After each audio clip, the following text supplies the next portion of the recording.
सुप्रभात बच्चों, प्रिय छात्रों। आज हम लोग कक्षा 3 की ईवीएस का चैप्टर 30 आज हम लोग पर्यावरण का 13वां अध्याय पढ़ने जा रहे हैं। तो जिसका नाम है छूकर देखें। ब्लैक बोर्ड पर क्या लिखा हुआ है? छूकर देखें। तो आज की क्लास में हम लोग कुछ नई बातें जानेंगे, कुछ नई चीजें सीखेंगे। चलिए हम लोग पाठ पढ़ने के लिए तैयार हो जाएं। तो मेरे पास भी आपकी ईवीएस की पुस्तक रखी हुई है और बच्चे भी अपनी ईवीएस की पुस्तक निकाल लेंगे। बच्चों, हम लोग स्क्रीन शेयर करके, जैसा कि आपको पता है मैं ऐसे करके पढ़ूंगा तो आपको भी मजा नहीं आएगा। आपको किताब का, अपनी पर्यावरण की पुस्तक का ये वाला भाग दिखाई देगा। यदि मैं ऐसे करता हूं तो मुझे दिखाई नहीं देगा, आप तो देख पाएंगे। इसलिए इससे अच्छा क्या रास्ता है, कंप्यूटर के माध्यम से स्क्रीन शेयर करके मैं आपकी पुस्तक कंप्यूटर पे ओपन कर लूं और फिर आप भी देखते जाएं और मैं भी देखता जाऊं और चित्रों के माध्यम से भी बहुत सी विषय वस्तु को समझेंगे हम लोग। चलिए पाठ को प्रारंभ करते हैं। बस कुछ मिनट की देरी और मैं आपकी बुक निकाल लूं। ओके, ये लीजिए।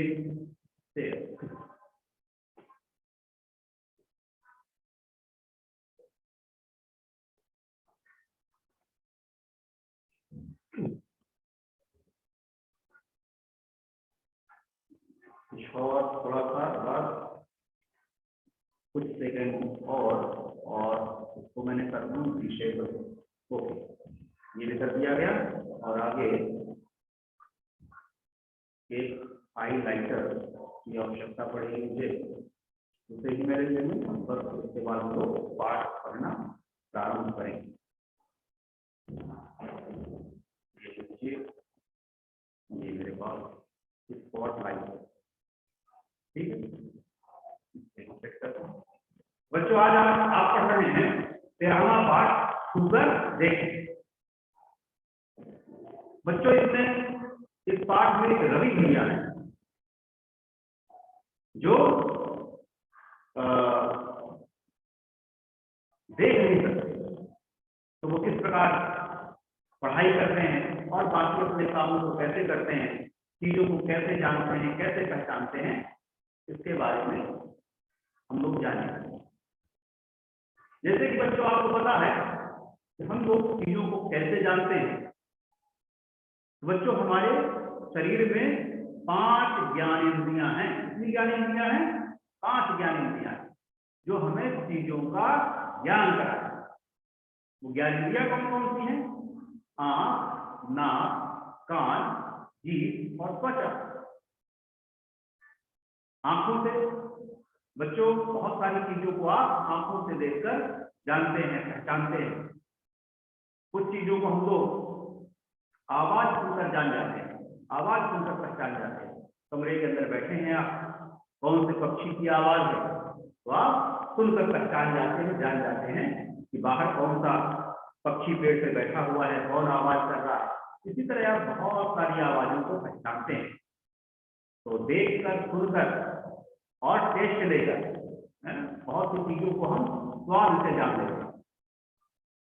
जैसे मान लीजिए आपकी आंख में पट्टी बांध दी जाए और आपकी जीभ में कुछ नींबू की खट्टी बूंदें रखी जाए, तुरंत आप पहचान लेंगे, झट से पहचान लेते हैं, अरे मेरी जीभ में किसी ने नींबू की बूंदें रखी। या मीठी चीज कोई रख दिया जाए, आप तुरंत पहचान लेंगे कि मेरे जीभ में किसी ने गुड़ रख दिया। इसी प्रकार के बच्चों हम लोग स्पर्श से ही बहुत सारी चीजों को जान पाते हैं।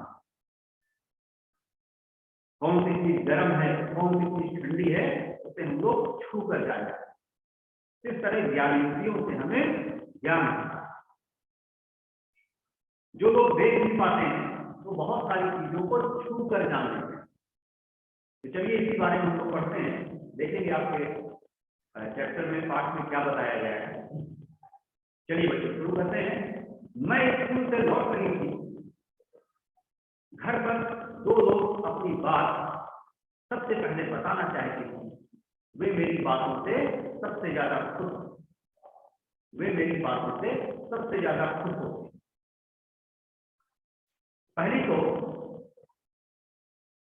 पहली तो है मेरी नानी, ठीक है। वे उसको कहती हैं मेरी बातें सुनने को। वे मेरे स्कूल से लौटने का इंतजार करती हैं। उनकी उम्र कुछ ज्यादा है और उनकी कमर में भी दर्द रहता है। नानी उनका सुनती है और दिखता भी उन्हें कम है। रोज सुबह पापा उनको अखबार जोर जोर से पढ़कर सुनाते हैं। नानी अपना बाकी सारा काम खुद कर लेती है।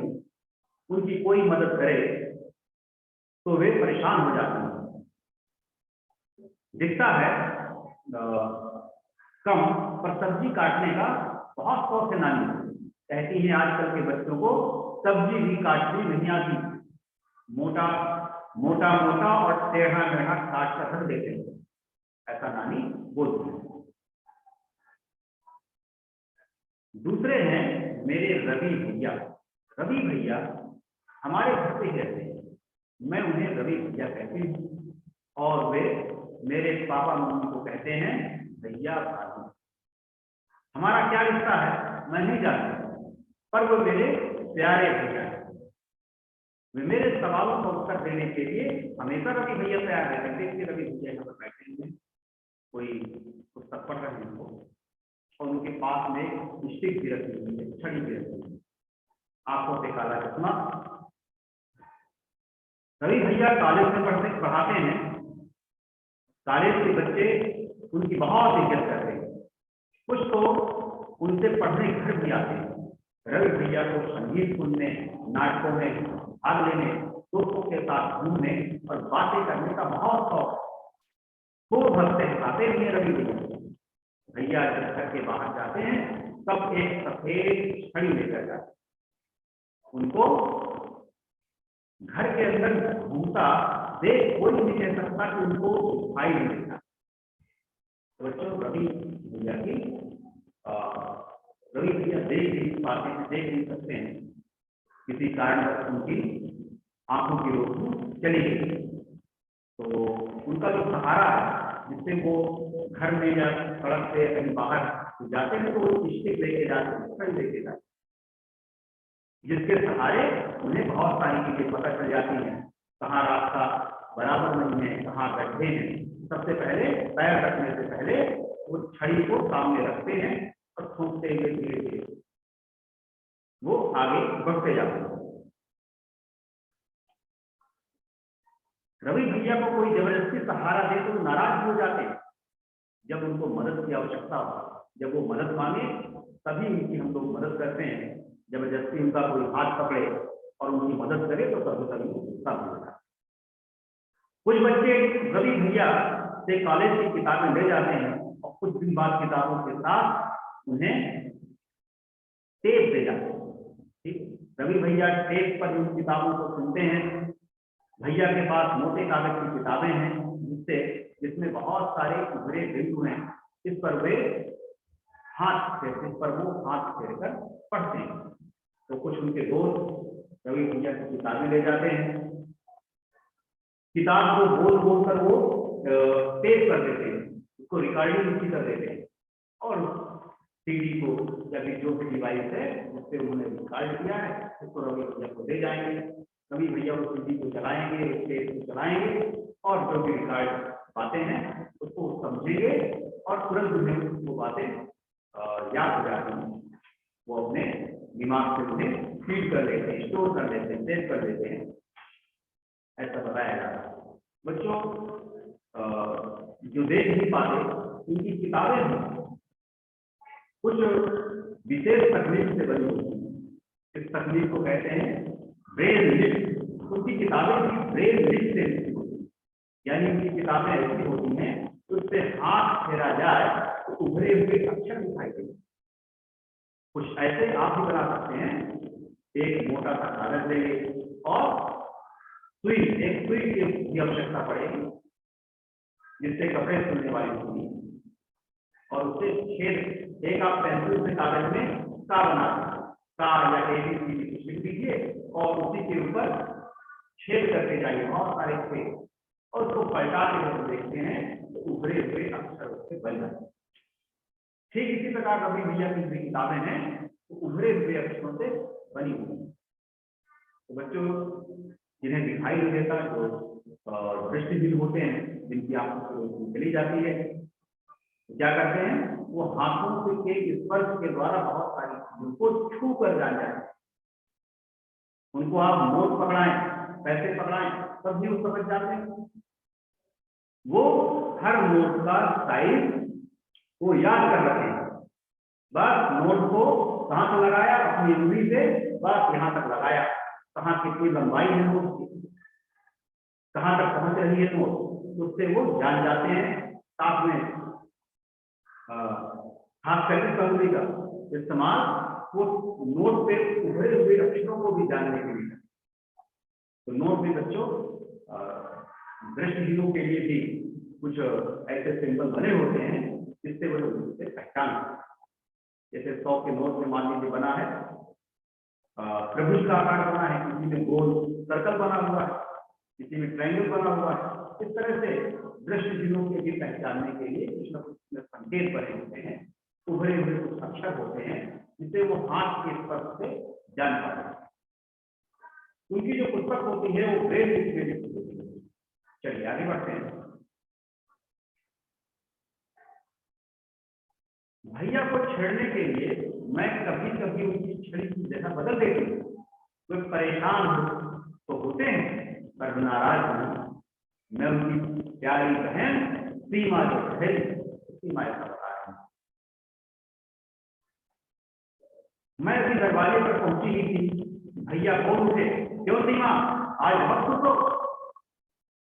भैया मुझे ही नहीं, घर के सारे लोगों को आहट से पहचान जाते, उनके चलने के तरीके से जान जाते हैं, कैसे वो कदम रखते कमरे में प्रवेश कर रहे हैं, कितने धीरे चल रहे हैं, कितना तेजी से आ रहे हैं। इससे वो अनुमान लगा लेते हैं कि कमरे में कौन है, खुश है कि नाराज है। तो सीमा को बहुत अच्छे तरह भैया पहचानते हैं और वो जान जाते हैं कब वो सीमा खुश है और कब उदास है। भैया आखिर में फुटबॉल टीम में शामिल हो गई। मैंने भैया को अपनी खबर सुनाई। भैया मेरी पीठ दबाकर बोले, आज से तुम ही मेरी फुटबॉल की उस्ताद हो, तो तुम्हें मुझे फुटबॉल के कुछ हुनर बताओ, दिखाओ। चलिए बच्चों को सीखने का काम है, देखते हैं समझते हैं तो कैसे करना है। सीमा के पापा उसकी नानी को अखबार जोर जोर से पढ़कर सुनाते हैं, तुम बड़ी उम्र वाले लोगों की कैसे मदद करते हैं। तो बच्चों जब हमारी उम्र बढ़ जाती है या हमारे घर के किसी सदस्यों की जब उम्र बढ़ जाती है तो शरीर क्या होता है, धीरे धीरे कमजोर हो जाता है। तो शरीर कमजोर होने से धीरे धीरे दिखना भी कम हो जाता है, सुनाई देना भी कम हो जाता है और हाथ पैर में ताकत नहीं बचती, शक्ति नहीं बचती। और जो ज्यादा उम्र के लोग हैं वो सीढ़ी नहीं चढ़ पाते हैं, दौड़ नहीं लगा सकते तुम्हारी तरह। तो इनकी हमें मदद करनी चाहिए। तो आप कैसे मदद करते हैं, आप अपनी कॉपी पे लिखेंगे कैसे आप बुजुर्गों की या जिनकी उम्र अधिक हो गई है उनकी किस प्रकार से मदद करते हैं। तो आपके घर में भी आपके दादा दादी भी हो सकता है, नाना नानी भी हो, तो आप उनकी मदद किस प्रकार से करते हैं, बस यही बात है। मेरे से पूछा जाए तो कैसे मदद करता हूँ, तो जरूरी नहीं कि मैं जो उत्तर बता रहा हूँ आप मेरे से मान लीजिए पूछ लिया गया, मैं कैसे लिखूंगा, मैं बच्चा बन जाता हूँ। चलिए तो मैं अपने दादाजी का चश्मा जोड़ने में मदद करता हूँ, ठीक है, या फिर उनकी खाने की थाली, उनकी दवाई पहुंचाने में, उनको पानी देने में मैं उनकी मदद करता हूँ। आप भी कुछ ऐसा बता सकते हैं। जब कोई व्यक्ति बूढ़ा हो जाता है तब उसको क्या क्या तकलीफें होती है क्या, तो इसको बड़ी आसानी से इसको भी आप लिख सकते हैं। तो जब कोई बूढ़ा हो जाता है तब उसे स्पष्ट देखने में, सुनने में, चलने फिरने में तकलीफ होती है। रवि भैया बिना देखे कई सारी बातें कैसे जान जाते हैं, तो आप इसमें बता सकते हैं। रवि भैया सुनकर और स्पर्श द्वारा छूकर तो पाठ का आपके नाम क्या है? छू कर देखें। तो रवि भैया कैसे जानते हैं? बहुत सारी चीजों को छूकर और सुनकर समझ जाते हैं।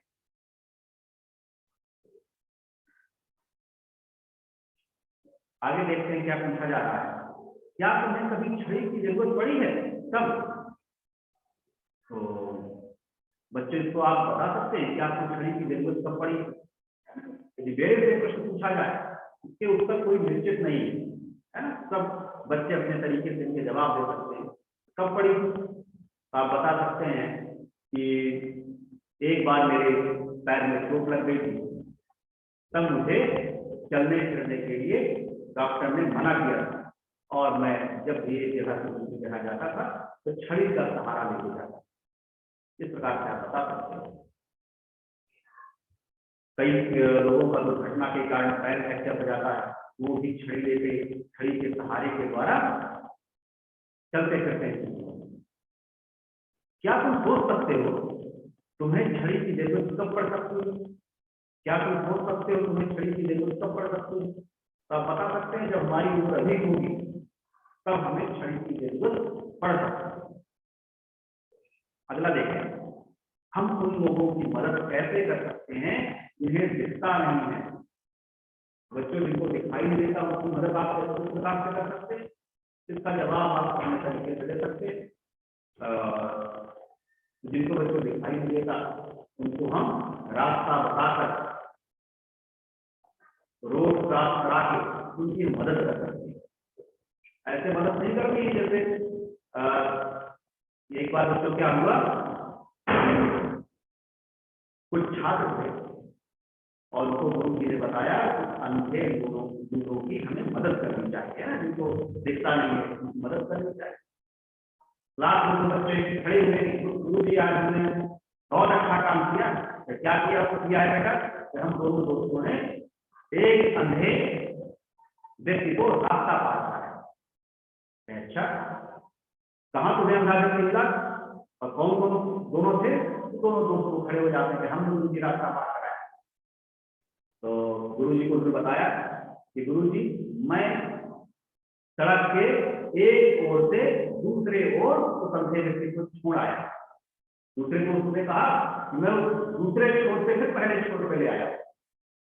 तो ऐसे रास्ता नहीं पार कराना है, ठीक है? इस प्रकार की मदद नहीं करना है। एक जन उस पार छोड़ाओ, दूसरा उस पार से फिर पार ले आए। उनके द्वारा जो मदद मांगी जाए, जो सहायता मांगी जाए, जो हेल्प तुम्हें चाहिए उसके अनुसार उनकी मदद कर सकते हैं। क्या तुम्हारे परिवार में कोई ऐसा सदस्य है जो देख, बोल या सुन नहीं सकता? क्या तुम किसी ऐसे व्यक्ति को जानते हो जिसके काम से लोग कैसे मदद करते हैं? इनके काम में लोग कैसे मदद करते हैं? ओके, मेरे बुक की दूरी भी बच्चों दुगनी है, थोड़ा सा कभी कभी देखने में दिक्कत हो जाती है।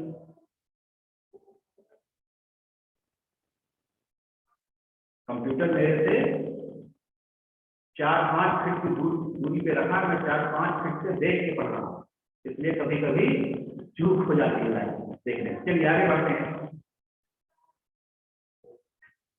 तो यहाँ पर चर्चा की जा रही है कि आपके घर में भी कोई ऐसा सदस्य है क्या कि दिखाई नहीं देता या कोई बोल नहीं सकता, तो आप उसकी किस प्रकार से मदद करते हैं?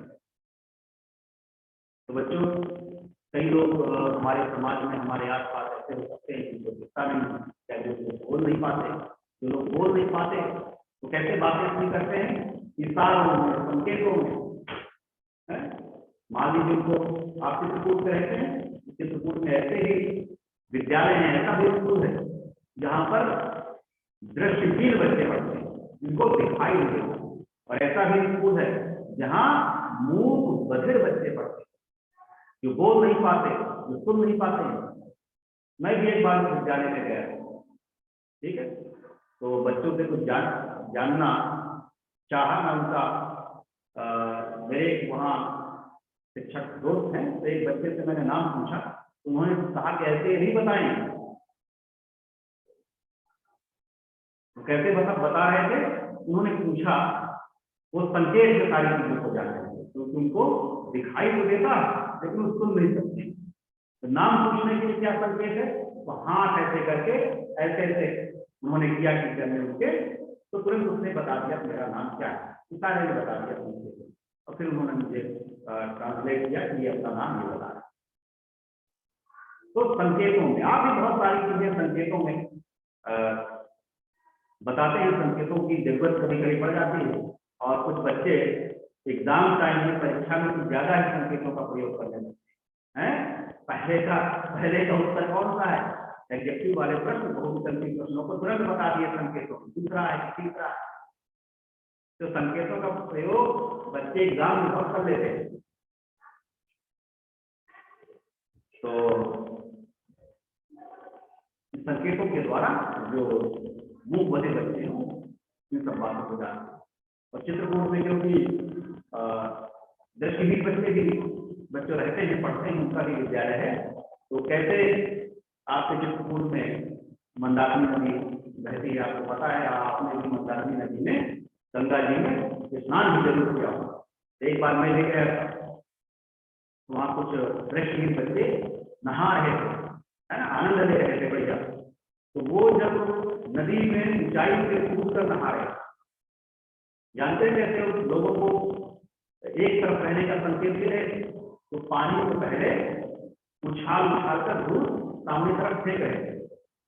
पहले लोटे में मग में पानी लिए थे और सामने तरफ फेंका हुआ, सामने कोई होगा तो वैसे ही बोलेगा, चिल्लाएगा, ये क्या कर रहे हो।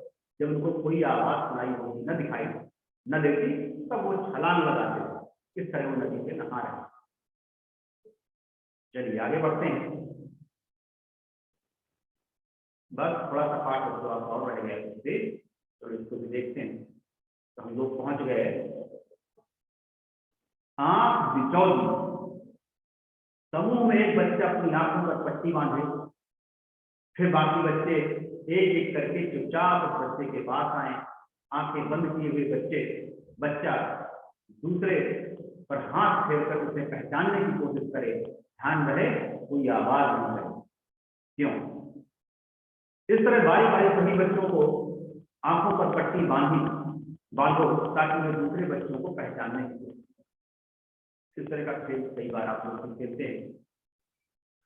तो जो बच्चे विद्यालय आएंगे इस तरह का खेल जरूर खिलवाया जाए, तभी अपने घर के सदस्यों के साथ आप ये खेल खेल सकते हैं। चलिए आगे बढ़ते हैं। अब आपस में बात करो, बताओ क्या बताना है। कितने बच्चे छूकर किसी को पहचान पाए, कितने बच्चे आवाज सुनकर पहचान पाए। तो चलिए गेम के बारे में क्या दिया हुआ है, जिसको हम लोग जब आप आएंगे विद्यालय जब आपके शुरू होंगे तो इस खेल को खेलेंगे। आप ये खेल घर में अपने खेल सकते हैं। कई बार तो आप स्पर्श के अलावा दूसरी ज्ञानेंद्रियों का उपयोग करके चीजों को पहचानते हैं। कई चीजों की खुशबू, गंध भी अलग अलग होती है। फूलों की गंधों को भी आप पहचानते हो, अलग अलग अलग गंध है। इंसानों की गंध भी अलग अलग होती है, यहाँ पर जानवरों की भी गंध अलग अलग है ना। बकरी पास से गुजर जाए, बकरियाँ भेड़ पास रोड से दूर से गुजर जाए, आप तुरंत जान जाएंगे यहाँ से भीड़ गुजरी है, क्योंकि उनकी गंध भी अलग है। तो गंध से बहुत सारी चीजों को जानते हैं। अब यहाँ पर कुछ एक्टिविटीज दी हुई है, देखें क्या करना है। आओ अब ये देखते हैं कि बिना देखे किसी आकार को पहचानना मुश्किल है या आसान। एक रेड मार्क की शीट लो, जंग छुटाने लोहे में लगा हुआ जंग छुटाने वाला पेपर आपको लेना है। इस पर मोटे ऊन से या सुतली से दबाकर कोई आकार बना, ठीक है। तो रेड मार्क जो पेपर होता है बच्चों कैसा होता है, खुरदुरा होता है, उसके लिए आप ऊन चिपकाएंगे तो ऊन उसके चिपक जाएगा। तो ऊन का धागा आपको लेना ऊन वाला, और रेड मार्क पेपर पे कुछ आकृति आपको धागे को चिपकाकर बना देंगे और उसको पहचानने की कोशिश करेंगे।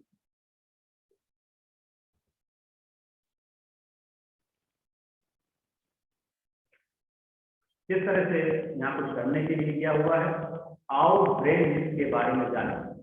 देखिए ब्रेन लिफ्ट से संबंधित कुछ चर्चा है यहाँ पर, इसको जरूर हम लोग पढ़ लें, उसके बाद आगे बढ़ते हैं। आओ ब्रेन लिफ्ट के बारे में जाने।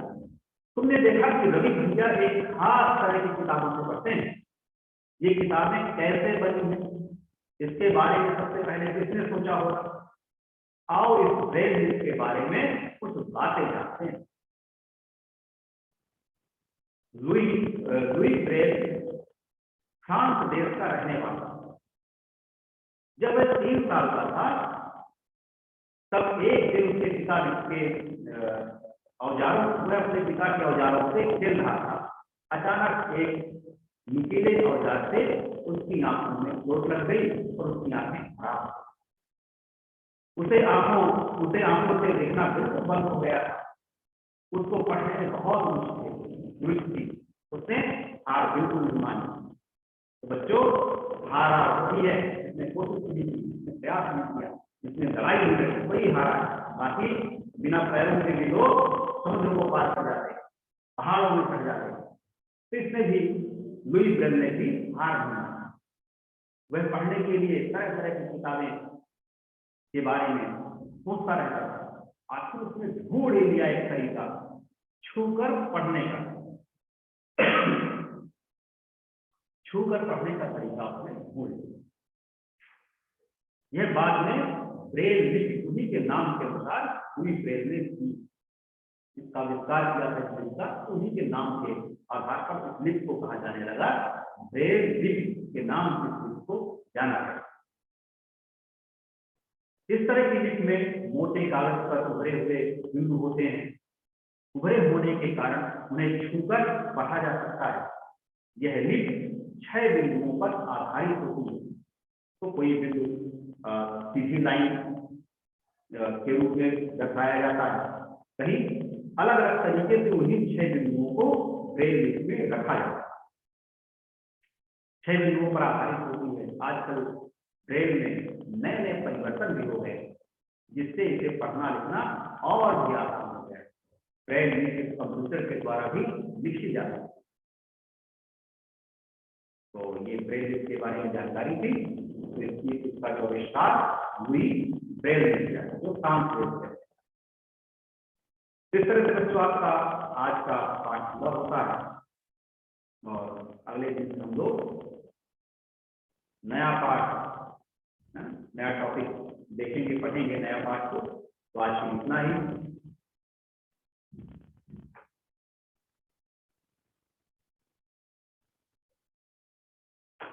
Thank you. चलिए स्टॉप। ओके।